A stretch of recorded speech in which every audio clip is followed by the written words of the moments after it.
Bonjour les petits loulous, je suis Luna la fée. Suivez-moi et laissez-moi vous conter une merveilleuse histoire. Adrien fête ses 8 ans. Sa tante lui offre un cadeau particulier, un livre sans titre, aux pages blanches. « Merci tante », dit Adrien, un peu déçu. Il range le livre sur son étagère. Cette nuit-là, Adrien ne parvient pas à trouver le sommeil. Il pense à ce livre étrange. Par ennui, il décide de le gribouiller. Ses crayons à la main, il commence à dessiner. Tout à coup, le livre s'anime. Devant ses yeux émerveillés, son dessin devient un petit chat qui joue sur la page. « Waouh !» s'exclame Adrien, les yeux grands ouverts. Le chat sur le papier miaule joyeusement avant de disparaître quelques minutes plus tard. Adrien est fasciné. Il se demande ce qu'il pourrait dessiner ensuite. Dès le lendemain, Adrien explore cette découverte incroyable avec enthousiasme. Il crée des mondes fantastiques de dragons et de châteaux, des paysages merveilleux pleins de couleurs. Le livre devient son jeu préféré. Cependant, ses parents commencent à s'inquiéter. « Adrien, allons jouer dehors !» propose son ami Max. Mais Adrien préfère rester avec son livre magique. Il se perd dans son imagination, oubliant un peu ses amis réels. Un soir, après une journée de dessin magique, Adrien décide de dessiner une forêt enchantée. Ces arbres sont immenses, leurs branches touchent le ciel. Des créatures lumineuses apparaissent dans ses dessins.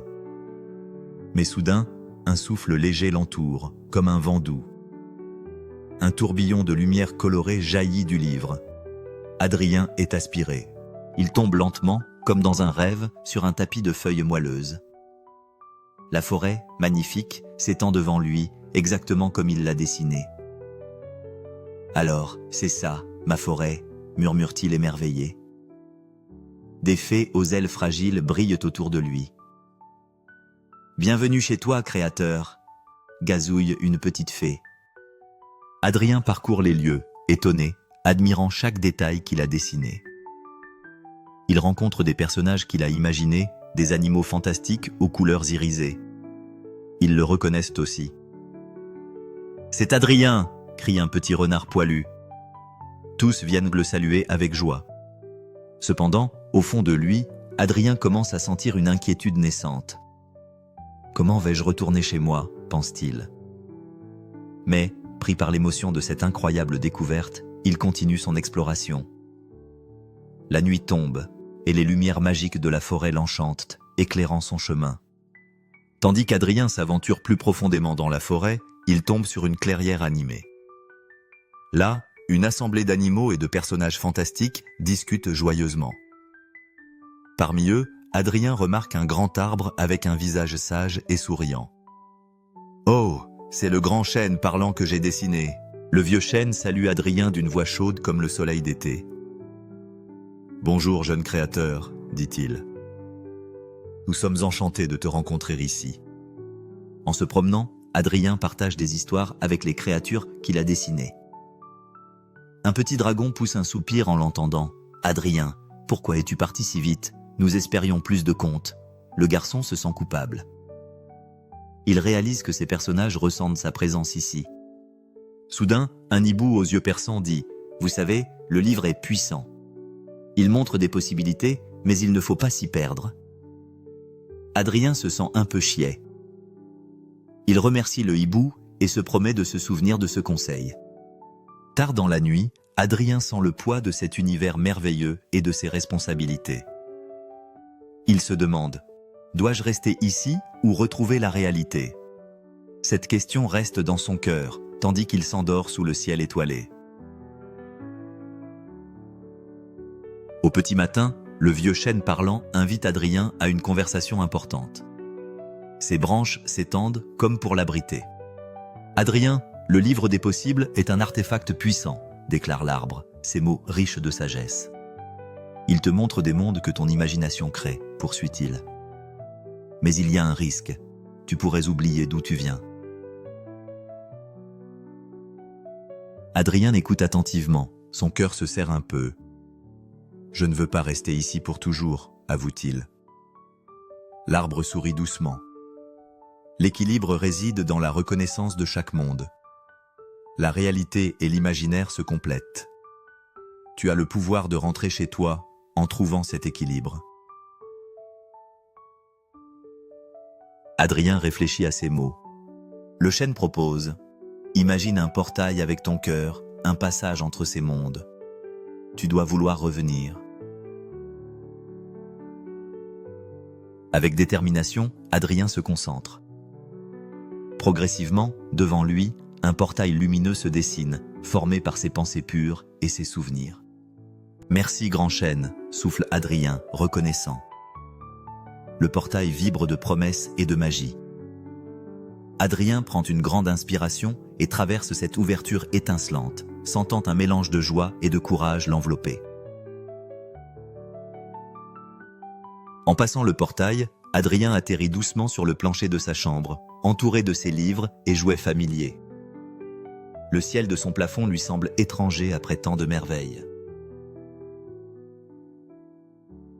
Il tourne les pages du livre des possibles, lisant maintenant chacune d'un œil curieux. Alors, ce livre me montre tant de choses possibles, pense-t-il. Ses parents le retrouvent dans sa chambre. « Adrien, enfin te voilà !» dit sa mère avec soulagement. Adrien sourit, heureux de les voir, réalisant l'importance de partager la réalité. Il raconte à ses parents son aventure magique et promet de toujours trouver du temps pour eux et pour ses amis réels. Le monde réel est tout aussi fascinant, se dit-il avec malice. Cette expérience l'a transformé. Adrien sait maintenant que l'imagination enrichit la vie. Elle ne remplace pas la réalité, mais lui donne un sens supplémentaire. Il est résolu à équilibrer ces deux mondes fabuleux. Dès le lendemain, Adrien rassemble ses amis. « Raoul, Marie, j'ai une histoire à partager », dit-il plein d'enthousiasme. Il ouvre le livre magique et commence à raconter les mondes merveilleux à ses camarades, transformant sa chambre en théâtre d'aventures partagées. Étonnés, les amis d'Adrien écoutent attentivement. Ensemble, ils imaginent de nouvelles aventures. « Waouh, Adrien, on pourrait tous entrer dans le livre pour découvrir encore plus », suggère son ami Paul. Mais Adrien secoue la tête, un sourire éclairant ses traits. « Je pense que nous pouvons d'abord créer ici », dit-il en hochant la tête, désignant la vaste salle de jeu. « Nous avons tant à explorer ensemble, dans le monde réel aussi. »